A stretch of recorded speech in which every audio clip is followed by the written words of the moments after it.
Hi hello అందరికీ. So ఇది వచ్చేసరికి పాలు కూర అనమాట, మిల్క్తో కర్రీ.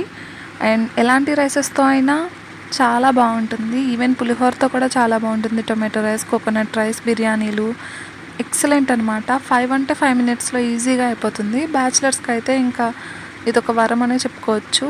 టేస్ట్ అంటే ఇంకా అల్టిమేట్గా ఉంటుంది. ఫస్ట్ ఆయిల్ యాడ్ చేసుకొని ఉల్లిపాయలు, పచ్చిమిరపకాయలు, కొత్తిమీర, కరివేపాకు యాడ్ చేసుకొని బాగా కలిపేసుకోండి. హై ఫ్లేమ్లోనే చేయండి. మొత్తం వచ్చేసరికి 5 మినిట్స్లో అయిపోద్ది. నెక్స్ట్ టొమాటోస్ యాడ్ చేసుకోండి. అల్లం వెల్లుల్లిపాయ పేస్ట్ కూడా యాడ్ చేసుకొని బాగా కలుపుకోండి. ముక్కలన్నీ మెత్తపడిపోయాక గరం మసాలా, చికెన్ మసాలా యాడ్ చేసుకోండి. కారం, ఉప్పు కూడా యాడ్ చేసుకొని బాగా కలుపుకోవాలి. తర్వాత మిల్క్ అనేవి యాడ్ చేసుకోవాలి. మిల్క్ మీరు చిక్కని మిల్క్ తీసుకుంటే కనుక మనకు గుడ్డు కూర ఉంటుంది కదండి, ముక్కల కింద అలా కనిపిస్తుంది, పన్నీర్ టైప్లో. ఒకవేళ మిల్క్ కానీ పల్చగా ఉంటే సేమ్ నాకు చూపించినట్టే ఒక థిక్ గ్రేవీ కింద ఫామ్ అవుతుంది. సో ఎలా ఉన్నా కూడా కర్రీ అయితే మాత్రం అల్టిమేట్గా ఉంటుంది. సో పైనుంచి కాస్త కసూరి మేతి అలాగే కొత్తిమీర చల్లుకున్నాను. ఆయిల్ పైకి తేలేంత వరకు మిక్స్ అవ్వనివ్వండి.